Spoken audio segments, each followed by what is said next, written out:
I don't have long. Um,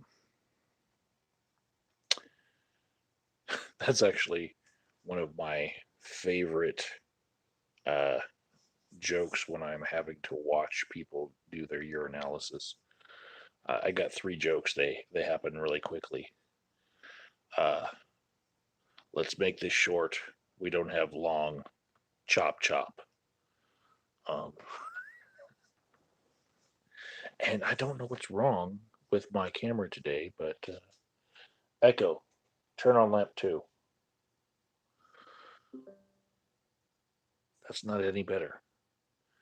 I don't know what's going on, but my camera doesn't want to be working that well. Anyways, um, I almost went to sleep without checking in with you guys. That would have sucked because it would have broken my streak of days without not uploading. I went the entire February. Maybe I can, you know, do another month. Jamie Demeter says Elizabeth Warren and Elizabeth Holmes. Um, I guess he wants me to draw a parallel. One has much better eyeliner. Anyways, we'll start with the Walmart update. Um, Over lunchtime, I went back to Walmart and they got their eggs back. So they're back up to where they used to be. And yeah, that was just a very temporary thing at probably just that one local Walmart where people are like, we need eggs. In case of zombie apocalypse, we could throw eggs at them. I don't know. Um, but they got most of their soda back. They still don't have the powdered milk I was looking for. It's in a square box. It kind of looks like laundry detergent, right? The kind that you might have grown up with if you were not as advantaged as I was. But I did come across it a couple times in my life and felt like it was just disgusting crap. Why would anyone buy it, right? But I know that it would bring uh, some comfort to Misty if we owned a box. So um, I've been looking, right? So because we got a shipment from Walmart to our house of all the food that we can uh, possibly eat out of a can for a whole freaking month. Um, and they shorted us our powdered milk. Like we ordered it. You were allowed to order just one. You couldn't drop on the drop down. You couldn't order any more than one. We ordered it, and it didn't show up. It was like missing from the order, right? So she was kind of like, even more put off and had anxiety. Um, Sugar.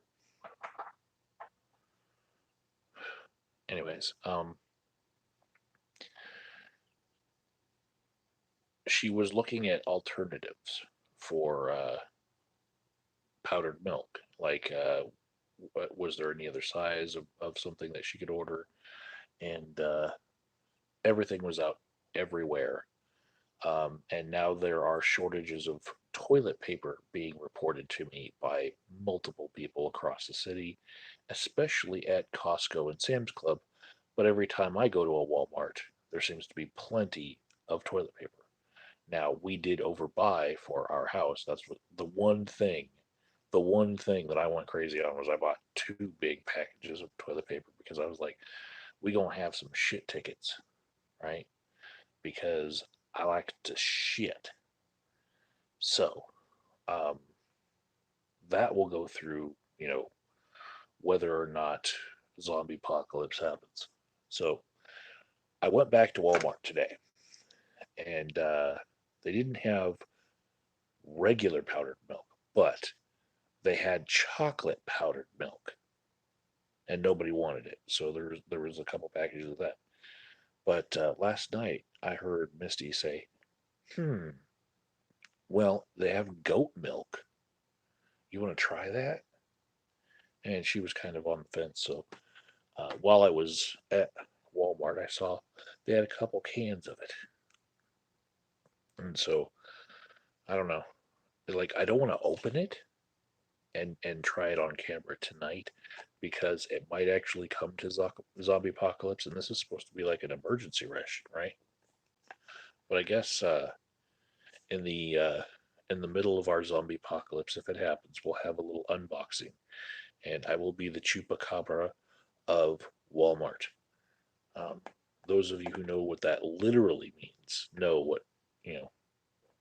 This is this is fitting. Anyways, um, other than that, I mean, there's plenty of everything else you'd ever want at Walmart at Walmart.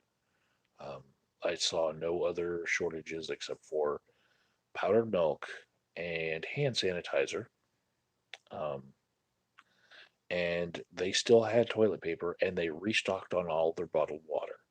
So everything is just, uh, it's fine. You know, people will get their hand sanitizer probably as soon as the factories can churn it out because we don't need any economic stimulus. All we need is a pandemic for everyone to buy up everything.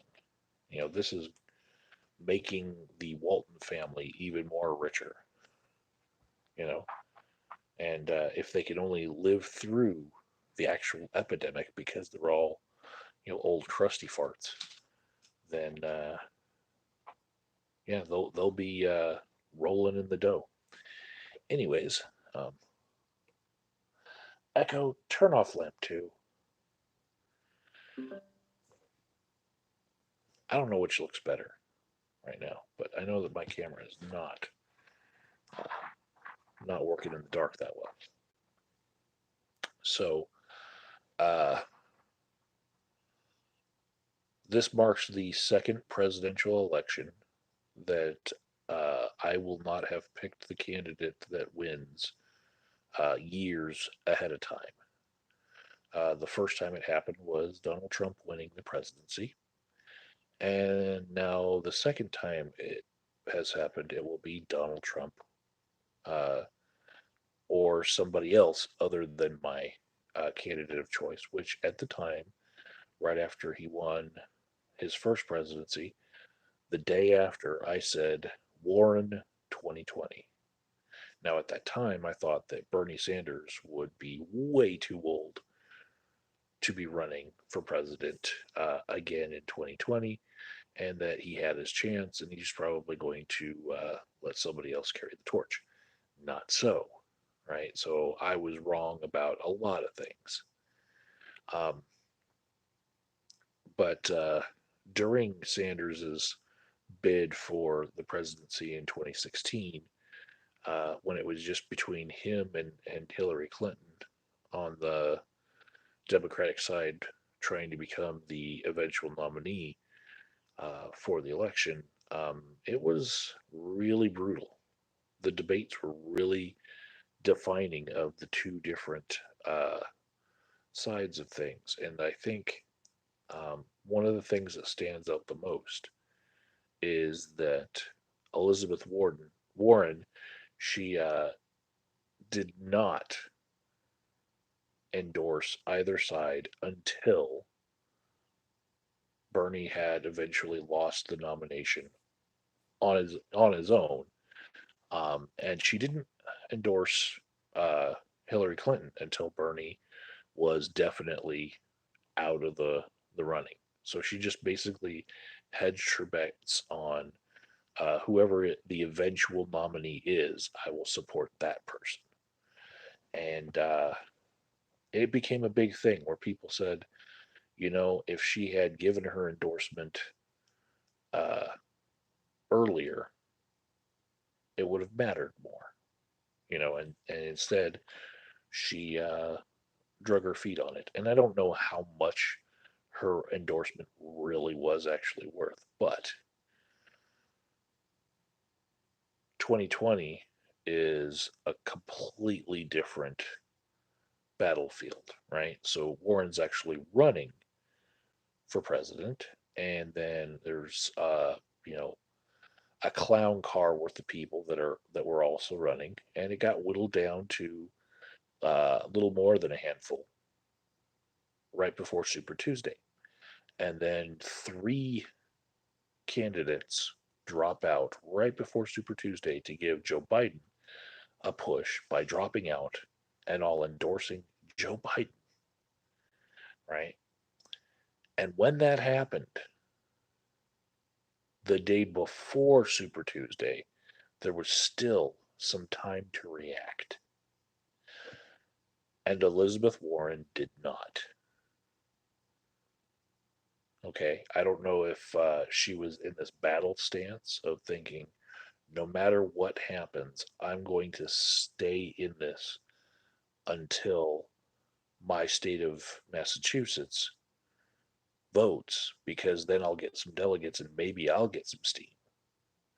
Or maybe she was still kind of feuding with Bernie about this imagined slight of, oh, Bernie said something like it would be harder for a woman to run against Donald Trump. So, he was saying basically that women can't win against Donald Trump, which is not what Bernie said by his own uh, admittal. He said something to the effect that Donald Trump would try to use someone's femininity against them because he would uh, just basically pick out anything that's different about you and run against it. He plays identity politics just as well as the left does,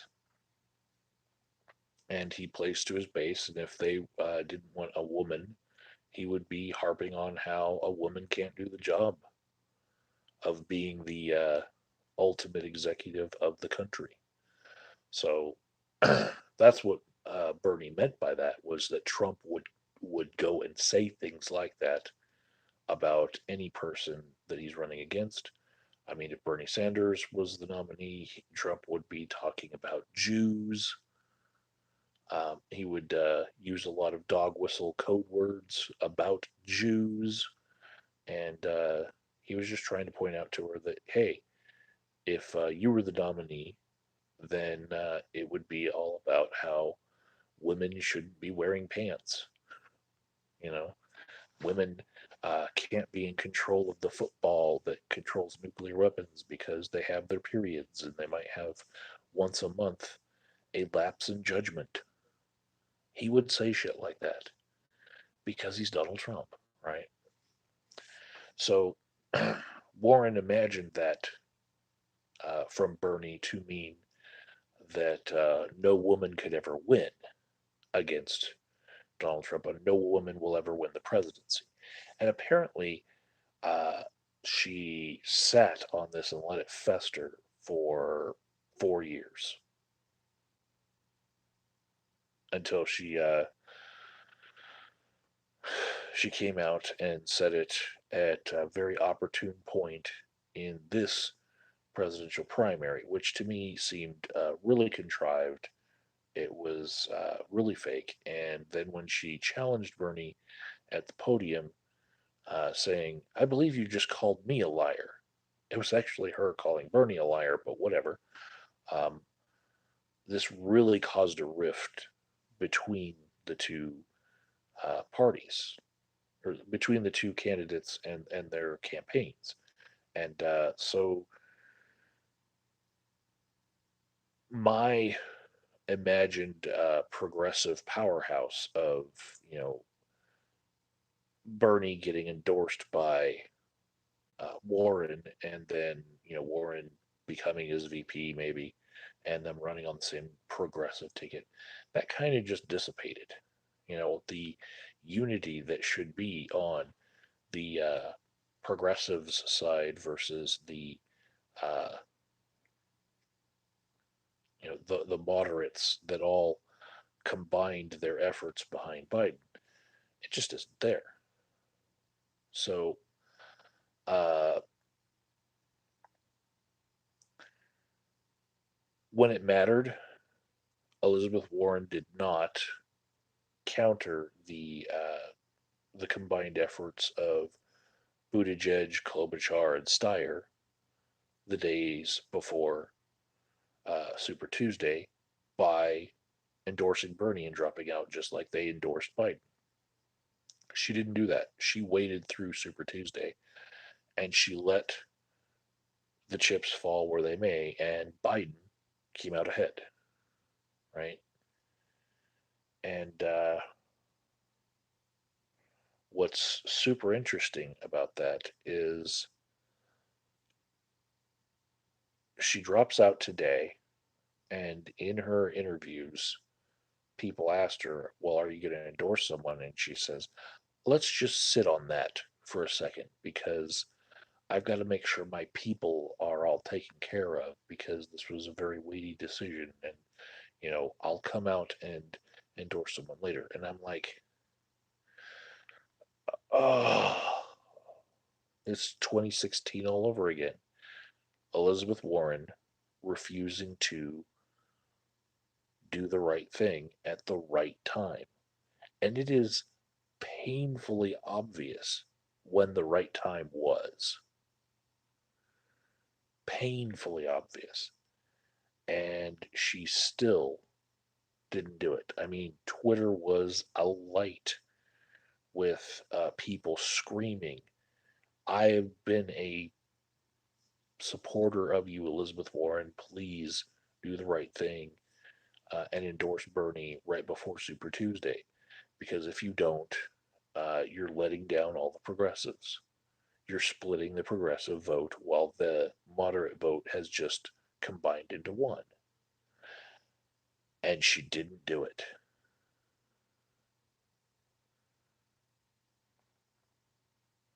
And yeah, I really appreciate all that she did for the country before that.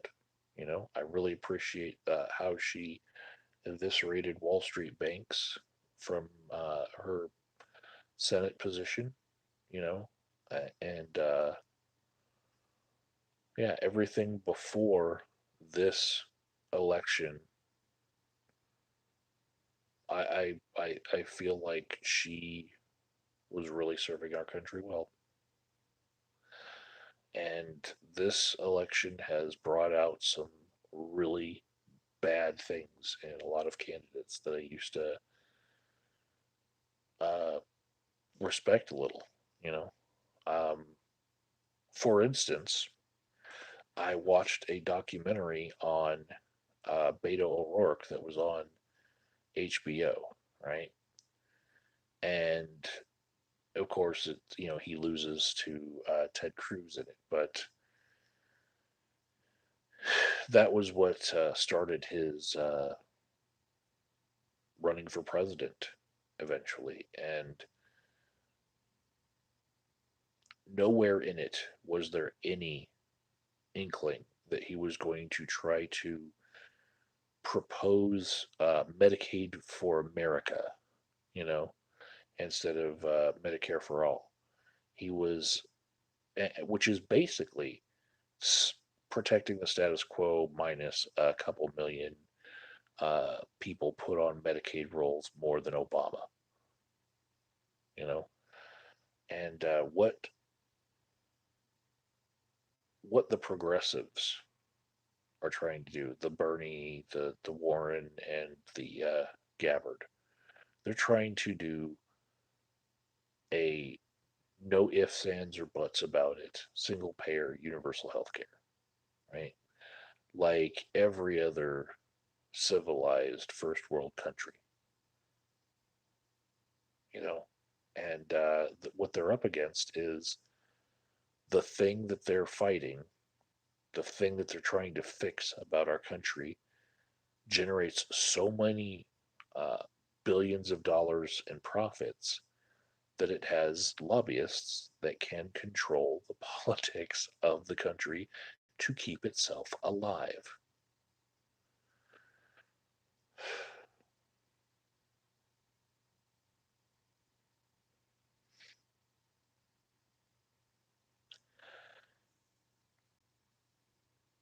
it might even lobby in other countries to bring itself back to life in those countries. It's so goddamn powerful.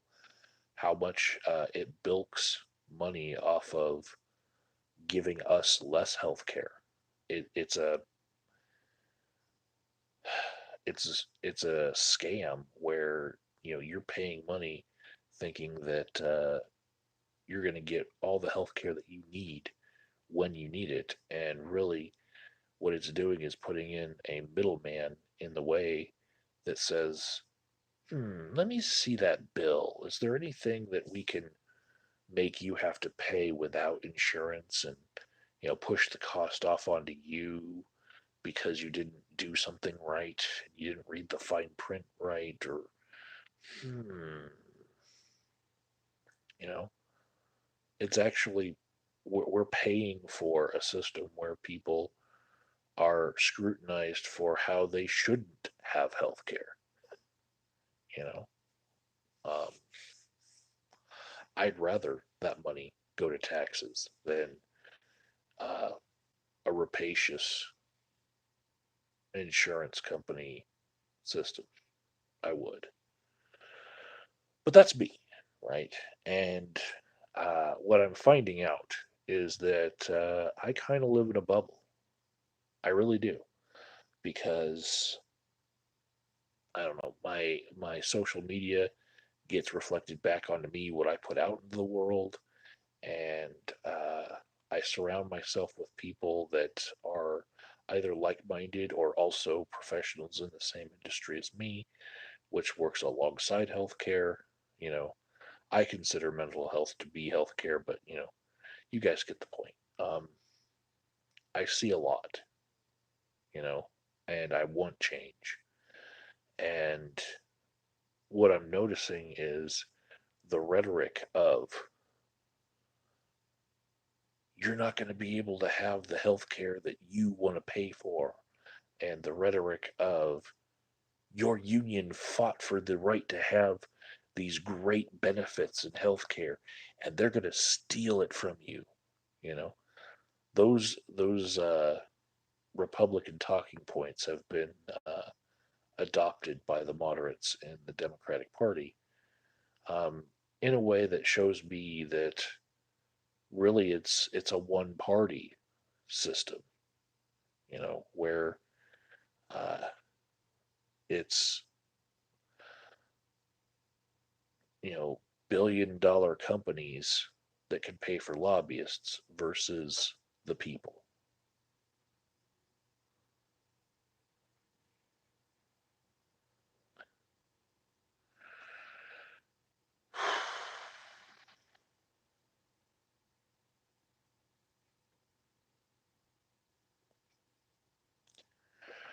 I'm gonna read down your comments and see which things I need to respond to. You guys have been going off on me. Let's see. Barry says PB&J to the chat. I don't know what that means. Hopefully, it's not too lewd. Um, Jamie says no need for toilet paper. Use water, hands, or paper. You know, uh, they had to do it somehow before the invention of toilet paper. I'm not going to buy 3 shells and put them in my bathroom, though.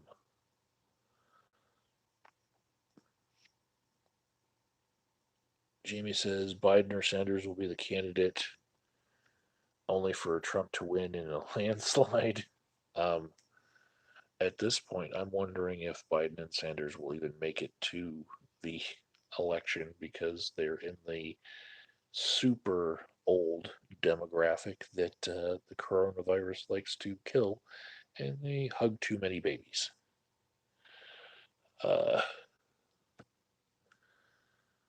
Jamie says my candidate of choice for 2020 was Oprah, with Tom Hanks as her running mate, possibly Hillary running again. You're just fucking trolling me. Nick says maybe Obama will be Biden's VP. That would be strange. Would he be allowed to be Obama or Biden's VP, because if Biden then died, then Obama would get a third term. And we have term limits here. Jamie deleted something. Um, Jamie said, I'm surprised AOC or Ilhan Omar aren't running. AOC is not old enough. I don't know about Omar. Uh, Alan says, looks like I got the coronavirus, learned that it was a biological weapon perpetrated by China because of Donald Trump ways. Please send pledges. LOL. Trying to figure out a joke. Bear with me.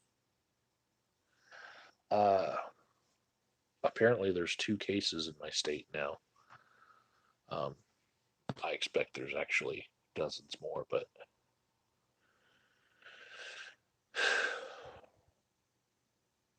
Jamie says coronavirus is the result of the horrific hygiene in China. Thanks to globalization, it can spread easier. Diversity. Um, I did once hear that the flu is actually the result of China raising pigs so that McDonald's can make the seasonal McRib. In effect, not like in design, like they intended it to be that way, but in effect, that's why we have the flu every year. Um, Shepard says gay. Um, I don't, I don't know why he's choosing to come out on my show, but um, good on you, Bruce. Um, I don't know how Sabella's going to take that. Jamie says Elizabeth Warren came from riches, lives off a trust fund, riches her whole life. Okay. Uh, I'm trying to pay attention to policy rather than how much uh, advantages people had in their life. Um, Bernie's got three homes. Mike Bloomberg pointed that out, even though Mike Bloomberg's got his huge ass fucking mansion. And one of the homes that Bernie supposedly owns actually came from his mother in law's passing. And he has his one home and then his one home in DC so he can work from it, you know. And I think it makes sense. And then that cabin was actually an inheritance on his wife's side. So, but still, Bernie is at least triple, or sorry, he's at least a six-figure income aside from his pay in the offices he's held. Let's see. Jamie says Beto O'Rourke is a beta male with no relationship to Mickey Rourke. He also played punk rock music in the documentary that I watched.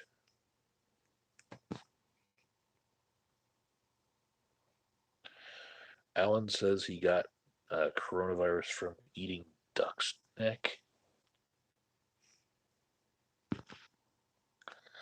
There was actually a SNL skit about an airplane terminal that they actually mentioned that eating sushi in an airport terminal is as risky as eating a Wuhan snake.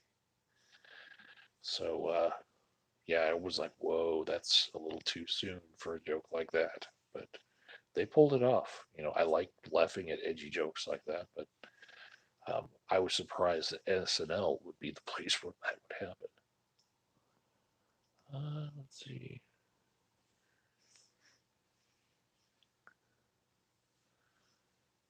Uh,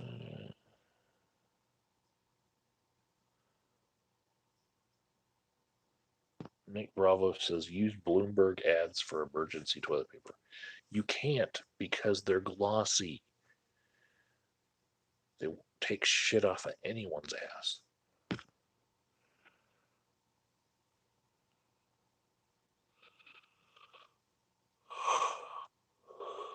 Oh, Nick said Michelle Obama could be uh,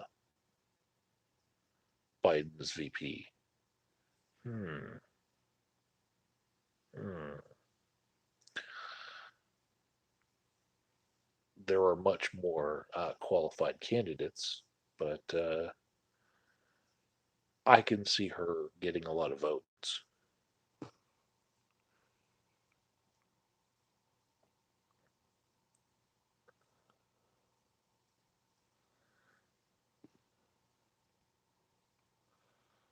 Let's see.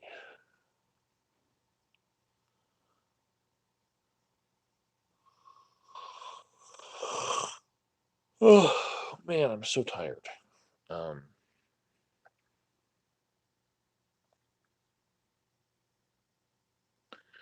all right, well, I'm done reading comments. Everyone check out Nick Bravo's TikTok channel because he's actually been filming inside of a Walmart, whereas I've been too chicken shit to whip out my camera, my phone, and start filming because, uh, well, the downtown Walmart is a little more well guarded, we'll put it that way, and I just don't want to, get tackled. I just I've had a rough year. I've already broken each of my legs on separate occasions this year, so um, I'm not going to have a go of it as far as risking everything just to get a footage of an empty shelf. So uh, go to his TikTok and check out the funny things he's been saying about stuff. It's good shit. Um, talk to you guys later, and the 10th anniversary video that I will be making. It might run a little bit later than the actual 10th anniversary day, but it is in the works. And yeah, I only got 3 hours of sleep yesterday, so I'm gonna collapse pretty soon. And Nick just told me it's a Hy-Vee, not a Walmart. Well, they've got yellow price tags just like a Walmart. How was I supposed to know? Good night, everybody, and we'll see you tomorrow.